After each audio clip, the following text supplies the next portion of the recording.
এ ধরনের অনেক অসংলগ্ন ব্যাপার স্যাপার আছে, চুরি দুর্নীতি লুট। এর জন্যই মানুষ নতুন সরকারকে নিয়ে এসেছে। সরকারকে একটু সময় দিন। এই লুটের বিরুদ্ধে আমাদের মুখ্যমন্ত্রী শুভেন্দু অধিকারী কঠোর হাতে প্রথম দিন থেকে ব্যবস্থা নিয়ে যাচ্ছেন এবং তিনি নিয়ে নেবেন। জনপ্রতিনিধি নিয়োগ, শিক্ষা দপ্তরের নিয়োগ এবং সেখানে সাংসদ বিধায়কদের নিয়োগ করা হচ্ছে। হ্যাঁ, সচেতন ভাবেই করা হয়েছে। আমরা বলেছি শিক্ষাঙ্গনকে আমরা রাজনীতি মুক্ত করব। রাজনীতি মুক্ত কিভাবে করা যায়? মহিলা অধ্যাপিকার উপরে প্লাস্টিকের জগ, জলের জগ যারে ছুঁড়ে মারা হচ্ছে, সেগুলোকে ঠেকানোর জন্য লোক দরকার। সেজন্যই নিয়ে যাওয়া হচ্ছে। রাস্তায় সারপ্রাইজ ভিজিট করছে, এটা কিভাবে দেখছে?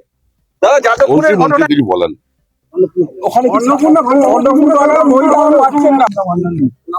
এক জায়গায় বিচ্যুতি আছে এবং সেটা সিস্টেমের কারণে। বহু জায়গায় সাবোটেজ করারও চেষ্টা করা হয়েছে। কিছু জায়গায় ফর্ম ফিল আপ করতেও কেউ গাফিলতি দেখিয়েছিলেন।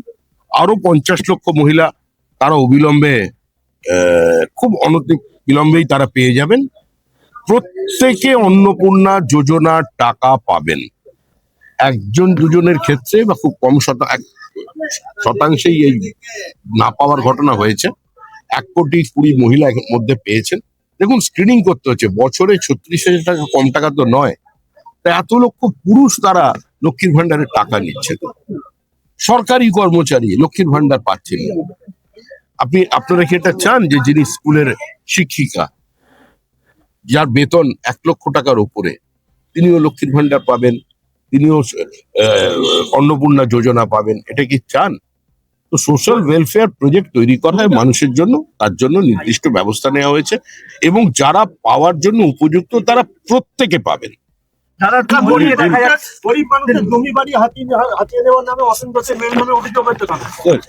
পুলিশ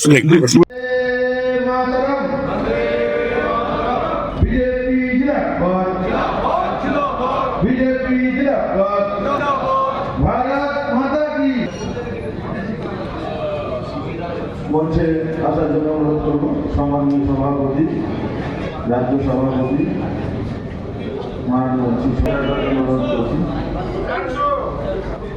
এখন আমাদের মধ্যে সম্মানীয় রাজ্য সভাপতি মাননীয় সুনীল ভট্টাচার্য মহোদয়কে বরণ করে নেবেন। আমাদের মধ্যে উপস্থিত আছেন সম্মানীয় জেলা ইনচার্জ অনল বিশ্বাস মহোদয়, পুষ্পস্তবক দিয়ে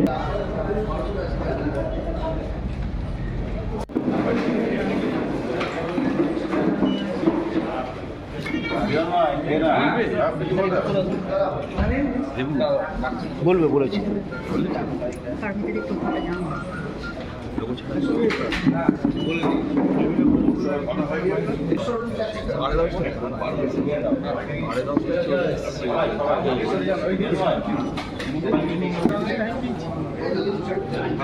পারমিতা দিদিকে করো।